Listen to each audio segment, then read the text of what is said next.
Hi guys!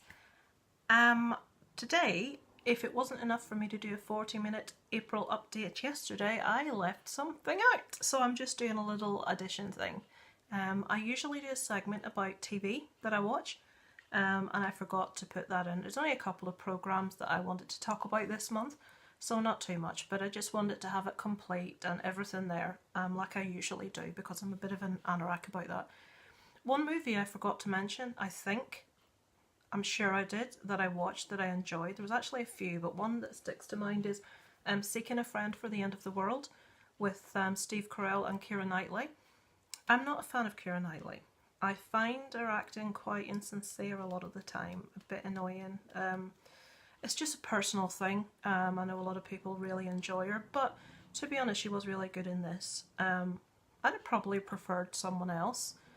It would have made the movie more tolerable for me, but the movie itself, Steve Carell, I really do like acting. I think he's fantastic, but the story in this one is just so sweet, so nice. I don't really want to say any more to give anything away. It doesn't end as you would think. It's just a really nice, it's a movie fans movie. It's not something to watch if you only watch movies for something big and blockbustery to happen. It's just a movie lovers follow in someone's life and how things change and relationships, how they grow, and it's just a really, really nice little movie. I know Chris from Two Vloggers More has seen this one and really, really enjoyed it as well. So yeah, it's, if you just like watching movies and you're looking for a recommendation for something that's quite good, I would recommend that one. So anyway, as I said earlier, oh, I just must add, if you watched my Guilty Pleasures competition entry to the last shoegazer, I was wearing the same clothes. I've recorded these two videos back to back, so I'm not a total scruff. These are my well, pajamas, for want of a better word. I just usually throw on this is my RO t-shirt, which is my comfies when I'm just chilling at home. So I'm sure you weren't really interested in that, but there you go. So this last month, I just wanted to talk about two things that I watched on telly that stood out for me. The first one, probably not of much interest to people outside of Ireland or people without an interest in the political history of Ireland. There's a comedian from Ireland called Patrick Kielty. I don't know how familiar he'll be with a lot of people. In the UK, he's a household name. He's from Northern Ireland. So there was a programme on telly called Patrick Kielty, My Dad, the Peace Deal and Me. So just for a bit of like what that's all about, Patrick Kielty grew up in Northern Ireland, very similar age to myself. So his dad was murdered by, as far as I'm aware, I hope I'm not getting this wrong, the UVF, that's the Ulster Volunteer Force, when he was 17. The UVF is something, alongside quite a few others like the Red Hand Commandos, and there are quite a few. People all tend to know about the IRA from Ireland. They're not the only paramilitary organisation from Ireland, unfortunately. There are others. The whole fight's obviously loyalist, Republican, or nationalist, unionist, or Catholic, Protestant, whatever way you want to look at it. Anyway, Patrick Kielty's father was murdered when he was 17. He was an innocent man. He was simply Catholic, and he was simply a well-known Catholic in the area because he was the chairman of a local GAA club. A GAA club is basically like a sports club that teaches kids hurling and Gaelic, which is basically like an Irish form of football, American football, hockey, that sort of thing. So anyway, it was a story about his history growing up, what happened with his dad. The IRA tried to recruit him and his brother when their father was shot. They thought, oh, it's two young strapping teenage lads that are going to be bitter. Their dad was shot by Protestant paramilitaries. We're going to get them on board with us. Thankfully and sensibly, they didn't want anything to do with it. They weren't that way inclined. That's not how the family were, so they didn't go down that avenue. Anyone that knows her history is remotely interested many years ago. Was it the anniversary? Is it 20 years? I should know this. I shouldn't be talking without knowing exactly how long it is. I'll pop it up above. But the anniversary of the Good Friday Agreement has recently taken place. I think it's 20 years. Good Friday Agreement was an agreement where the paramilitary organisations agreed to hand back their weapons, and in return, a lot of political prisoners, so members of the IRA, the UVF, all political prisoners were slowly released into society. Northern Ireland voted 77% in favour of this. I voted in favour also. It sounds quite an unusual thing to say that you vote for criminals, terrorists to get out of prison, but the country had just been through so much heartache and so much the troubles. I grew up through the troubles, and it wasn't a very... It was innocent for me because I wasn't aware of most of what was going on. But some of the stuff that happened was quite harrowing. I mean, on an evening watching the news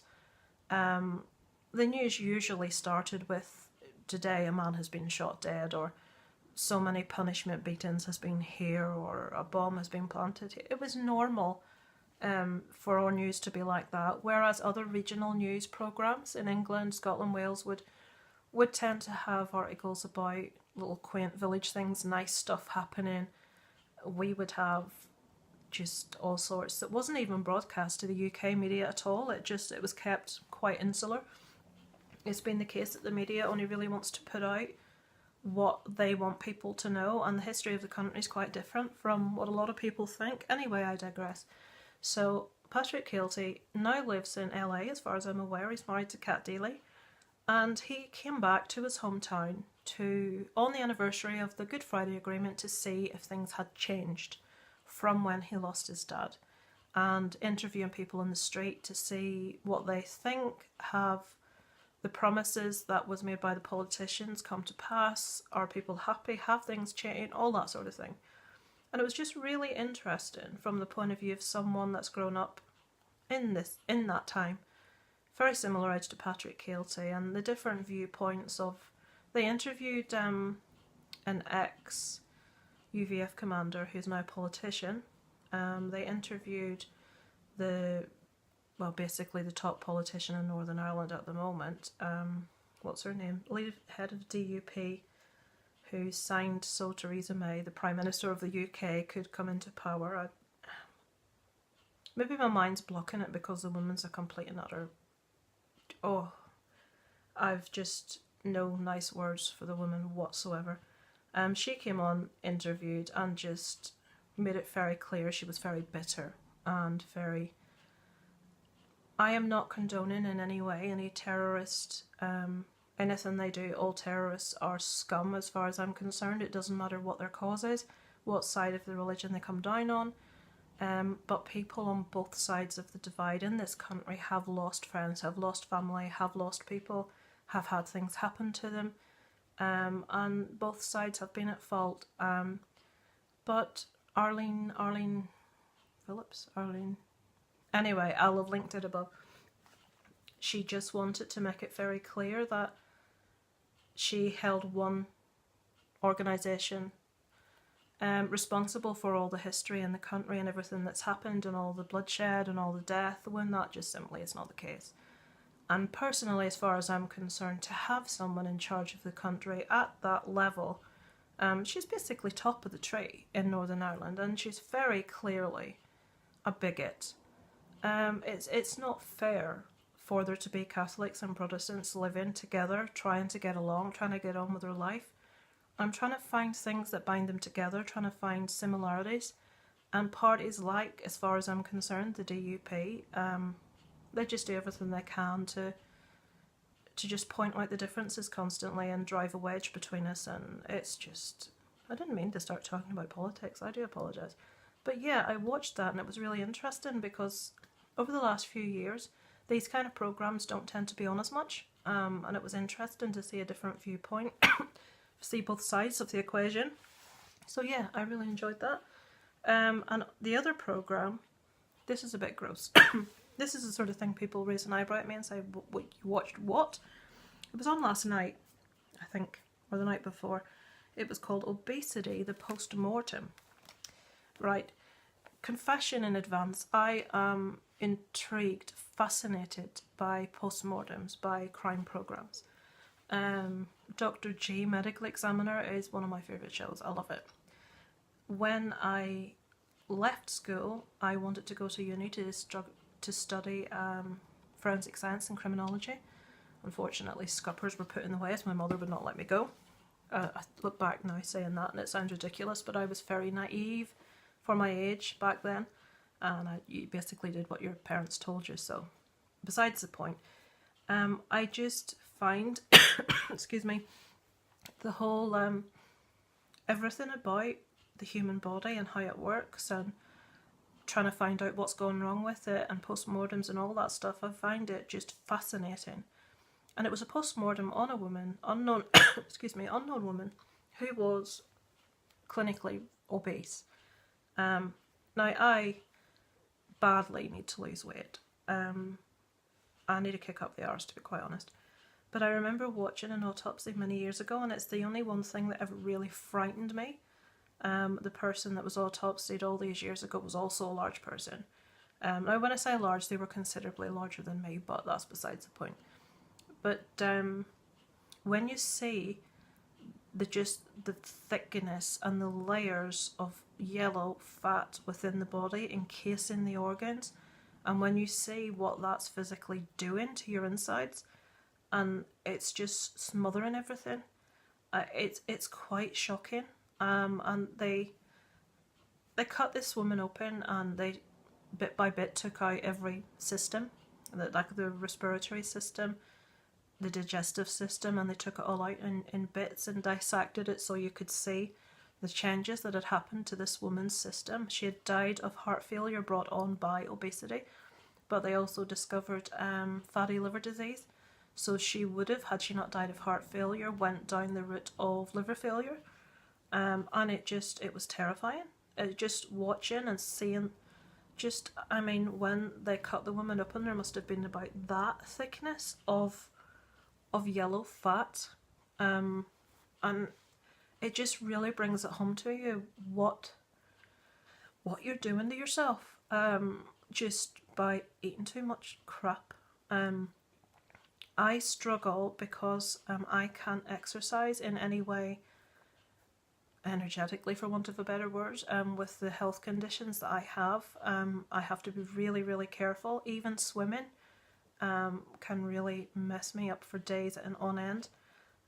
Unfortunately, because I'm very limited in what I can do, and because I don't get to go out much, I sit about a lot at home, and invariably I eat too much crap.